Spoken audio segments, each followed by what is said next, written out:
notre invité dans le live, Jérôme Jiménez. Bonjour, vous êtes responsable de la communication UNSA Police Île-de-France. Votre réaction face à cette attaque ce week-end?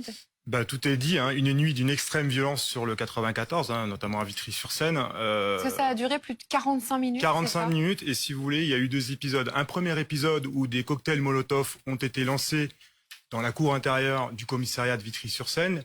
Les policiers sont sortis pour procéder à des interpellations, et sur le second épisode, des policiers ont été attaqués, donc cocktails Molotov et mortiers d'artifice sur les véhicules.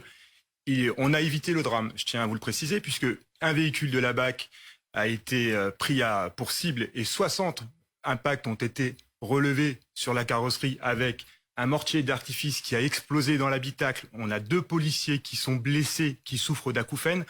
Toujours est-il que ça aurait pu être bien plus grave. La préfecture qui précise de son côté qu'il n'y a aucun blessé selon ses dires aujourd'hui. Moi, mes informations de terrain du 94 me révèlent qu'on a 2 policiers qui souffrent d'acouphènes et des ITT ont été constatés par des médecins. Il y avait combien de policiers en tout dans ce commissariat quand ça s'est passé? Racontez-nous. Le soir, c'est toujours des...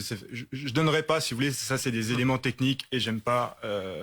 La réalité, c'est que le soir, sur les services de nuit, il y a beaucoup moins de monde dans les commissariats. La réalité aussi, c'est qu'à Vitry-sur-Seine, et ça je tiens à le dire, on a du mal à équiper, même en journée, un équipage de police secours. On a un cruel manque d'effectifs sur ce commissariat. Pour les gens qui nous écoutent, une équipe de police secours, de combien de personnes s'est constituée et en quoi, pour vous, ça pose vraiment problème aujourd'hui? Un équipage de police secours, c'est très clair. C'est un équipage qui répond, vous connaissez les appels 17, donc c'est les missions d'ordre général. Un équipage de police secours, c'est entre 2 et 3 fonctionnaires quand on a les moyens de le faire. Et quelque part, on gravite sur la commune en question et on répond à toutes les opérations qui sont liées aux appels 17. Et alors, est-ce que vous demandez des choses particulières aujourd'hui, des moyens? Si oui, lesquels? Parce qu'on apprend qu'il y a peut-être, selon le maire de Vitry, qu'on a eu il y a quelques instants à l'antenne, lui demande une concertation avec l'ensemble des autorités pour améliorer la situation. Est-ce que vous souhaiteriez également être associé à ces concertations? Oui, ça pourrait être intéressant. De toute façon, le maire, bien sûr, a sa responsabilité, est un acteur essentiel dans la sécurité. Mais nous, à l'UNSA Police, on dénonce ce manque d'effectifs sur ce commissariat. Les attaques sont de plus en plus violentes dans le Val-de-Marne et ces attaques sont récurrentes. Donc il faut aussi des moyens humains avant de nous parler de relégiférer sur des sanctions plus fermes ou sévères. Si on n'a pas les moyens humains, je pourrais pas vous les quantifier aujourd'hui. Justement, ça fera l'objet peut-être d'une concertation et de cibler les effectifs qui nous manquent.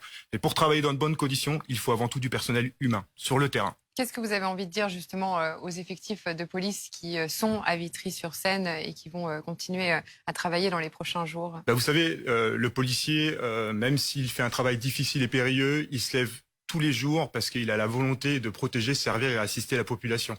Donc, quoi qu'il arrive, déjà, moi j'apporte, nous l'UNSA Police, on apporte tout notre soutien aux policiers qui ont été blessés, on apporte tout notre soutien aux policiers du Val-de-Marne qui sont souvent pris pour cible et dans ces épisodes de plus en plus compliqués. Et nous, voilà, on est... Et une question, pardon, sur les interpellations. Est-ce que vous savez comment avance l'enquête, s'il y a déjà eu des interpellations? Alors, on va rester très prudent. C'est la Sûreté territoriale du Val-de-Marne qui est en charge d'investiguer. Il y aurait 3 interpellations. Les infractions qui ont été relevées lors des placements en garde à vue sont des violences volontaires aggravées sur les personnes dépositaires de l'autorité publique et une autre infraction autonome qu'on appelle la participation à un groupement armé. Il faut laisser les collègues investiguer, le temps de l'enquête est important et rester très prudent. Tout à fait, et le parquet de Créteil, on précise pour l'instant, explique qu'il y a une personne qui se trouve en garde à vue. Effectivement, l'enquête se poursuit. Merci beaucoup Jérôme Jiménez d'avoir été notre invité pour évoquer donc cette attaque ce week-end de Vitry-sur-Seine. On va